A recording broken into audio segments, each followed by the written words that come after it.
General Security Principles by Tyler Booker. The first principle we're going to talk about is least privilege. Least privilege is giving your employees or your web designers the least amount of access to information they need to complete their task.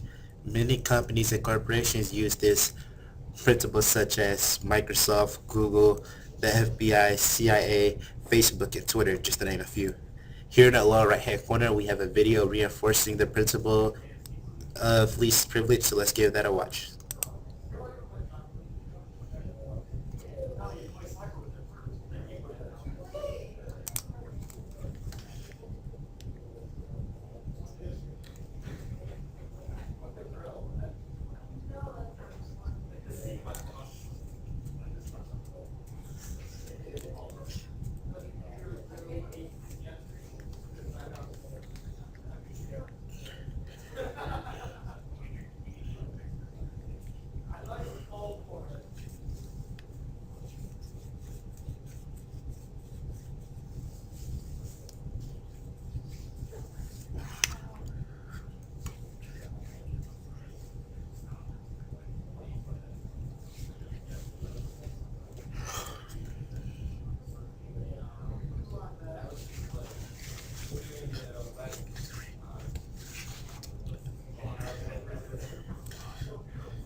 So that was least privilege. The next one is simple is more secure.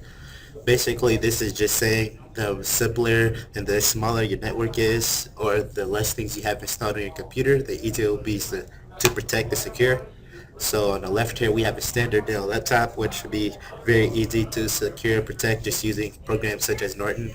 And the right one, we have an Alienware gaming laptop, which would be a lot harder to secure due to the higher amount of RAM and the higher hardware and software it has on it.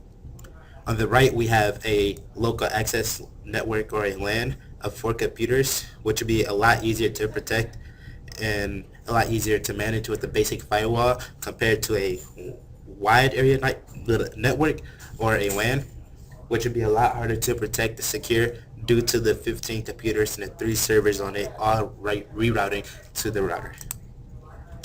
On the next one, we have never trust users. We are humans and we tend to make mistakes. We tend to do things maliciously. So if you always want to protect from the mistakes and the malicious, and you need to realize that we are humans, so we make mistakes. And also be careful what information you give out, because you never know who is trying to gain access to your website server.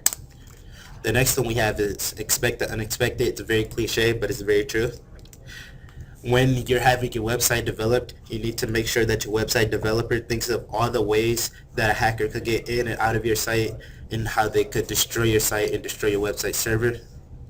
And you also need to make sure that the web developer codes for all things, all punctuation in all languages, so your system doesn't have a breakdown and crash when you are not managing it.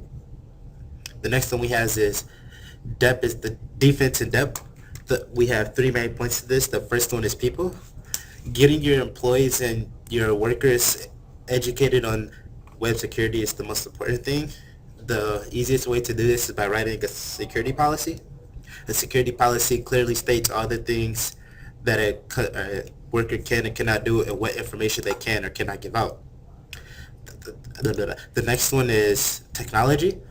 Protecting all your technology, your software, your hardware, your servers, having all those protected, and encrypt all of your files to get the maximum protection.